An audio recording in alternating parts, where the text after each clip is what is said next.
Selamat sore Pak, kita dari wartawan Arab News Sumatera Selatan ingin koordinasi Pak tentang keberadaan JPKP Sumatera Selatan. Jadi selama ini kami kepengen tahu apa saja kinerja JPKP Sumatera Selatan selama ini keberadaan di Sumatera Selatan. Terima kasih Pak, insya Allah saya bisa menyikapinya. Dan hal ini yang lebih berperan itu adalah Ketua Dewan Pembina Wilayah JPKP Selatan. Nah, saya ini hanya selaku pembina di dalam JPKP ini. Jadi saya pembina ini sejak 3-4 tahun yang lewat saya ditunjuk sebagai pembina. Di dalam pemerhatian saya, JPKP Selatan ini cukup membantu masyarakat dan membantu pemerintah. Karena JPKP itu sebagaimana barangkali apa Bapak sudah tahu Bapak belum, jaringan pengawas kebijakan pemerintah. Nah, itu nama JPKP ya, yang bertujuan tidak lain sesuai yang termuat dan tersurat di dalam pembukaan Undang-Undang Dasar 1945 bahwasanya bagaimanapun caranya untuk mensejahterakan rakyat Indonesia ya, baik dalam bidang kehidupan pribadi maupun dalam kehidupan berbangsa dan negara. Nah, ini diciptakannya JPKP ini ya. Secara umum Pak, bidang-bidang yang bergerak di JPKP ini apa saja Pak? Secara umum bidang bergerak JPKP ini pertama jaring pengawas. Dia mengawasi kebijakan pemerintah. Nah, yang namanya pemerintah itu sebagaimana kita ketahui dari tingkat RT sampai presiden. Nah, kebijakan pemerintah itu hendaknya sesuai dengan alur atau rel yang telah ditetapkan demi untuk mensejahterakan rakyat. Ya. Jangan sampai ada kebijakan yang menyimpang. Nah, kalau menyimpang itu akibatnya mensengsarakan rakyat, bukan mensejahterakan rakyat. Pak, yang selanjutnya itu hal-hal apa saja yang sudah terbantu oleh masyarakat Sumatera Selatan atas keberadaan JPKP Sumatera Selatan ini Pak? Yang terbantu terutama rakyat. Ya. Di antaranya di mana RT, lurah, dan camat membagikan itu namanya raskin, sudah itu JPPS segala macam itu diberikan untuk kesejahteraan rakyat. Nah, ini yang diawasi daripada JPKP.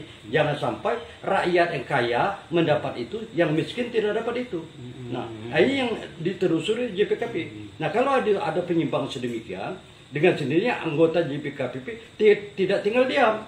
Dia akan memberikan pembelajaran ataupun teguran kepada aparat yang menyimpang itu. Sesuai dengan fungsinya Pak? Sesuai dengan fungsinya. Sebagai pengawasan? Sebagai pengawasan. Jaringan pengawas kebijakan pemerintah. Yang bertujuan, saya katakan tadi, untuk mensejahterakan rakyat. Pak, itu persoalan-persoalan yang di Sumatera Selatan yang paling mendasar yang ditangani oleh JPKP Sumatera Selatan itu apa saja Pak antara lainnya? Nah, ini yang mendasar ini banyak sebenarnya ketimpangan di Sumatera Selatan ini.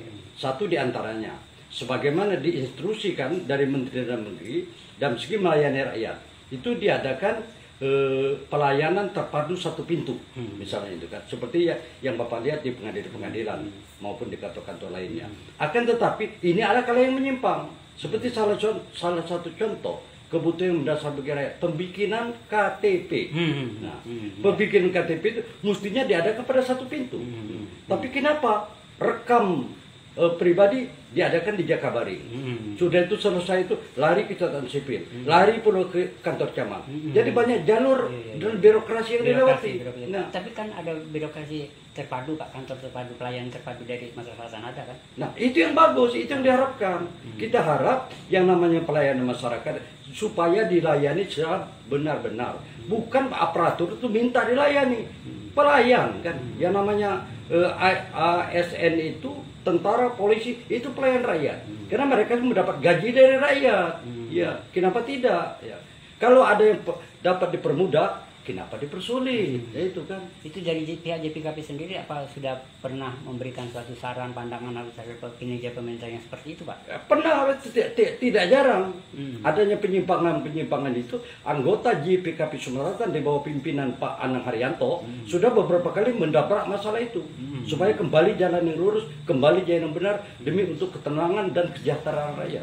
Ya. Nah, ini bekerja sama dengan instansi yang terkait seperti ombudsman, kepolisian, tentara. Jadi JPKP tidak berdiri sendiri, ya, bersama dengan kawan-kawan lainnya. Ya. Dan tidak jarang juga berteman dengan wartawan, LSM maupun instansi. Selanjutnya Pak, harapan dari JPKP Sumatera Selatan kepada di Sumatera Selatan apa saja Pak? Nah, harapan saya kepada JPKP Sumatera Selatan ini hendaknya betul-betul meningkatkan kinerjanya. Ya, kita berharap kinerja hari kemarin harus lebih baik daripada hari ini. Ya, hari ini harus lebih baik dari hari kemarin maksud saya. Dan seterusnya. Jadi meningkat. Nah, dengan di situ kesadaran daripada pelayan publik ini akan semakin meningkat. Karena ada yang mengawasi. Sebab Pak, kalau tidak ada yang mengawasi, tak ubahnya seperti layang-layang yang putus talinya. Melenggok di angkasa dia tanpa dikendalikan dari bawah. Tapi adanya pengawasan, insya Allah akan berjalan sebagaimana mestinya. Pak, ada closing statement Pak dari JPKP terhadap pemerintah atau masyarakat Sumatera Selatan? Nah, saya berharap ya masyarakat Sumatera Selatan, karena saya sendiri kebetulan orang hukum Pak ya, saya advokat ya. Harapan saya kepada masyarakat Sumatera Selatan hendaknya sadar hukum. Kalau itu hukum itu memang berpihak kepada rakyat dan sudah berlaku secara umum. Misal salah satu contoh, disarankan supaya masyarakat itu kalau keluar rumah pakai kendaraan pakai helm segala. Nah, itu masyarakat harus sadar demi dan untuk masyarakat itu kan. Juga kepada aparatur pemerintah ya. Hukum hendaknya ditegakkan dengan seadil-adilnya. Karena itu dambaan masyarakat. Jangan masyarakat menjadi korban hukum. Equality. Ya, equality. Benar kata Bapak. Bapak orang hukum juga? Iya. Nah, itu benar itu Pak. Makasih Pak, makasih Pak. Ya. Pak, makasih Pak. Ya. Terima kasih sama-sama. Ya, maaf Pak, ini Bapak di JPKP ini sebagai apa nih Pak? Oh, saya kebetulan dipercaya dari Dewan Pimpinan Pusat melalui Pak Anang Haryanto, saya sebagai pembina.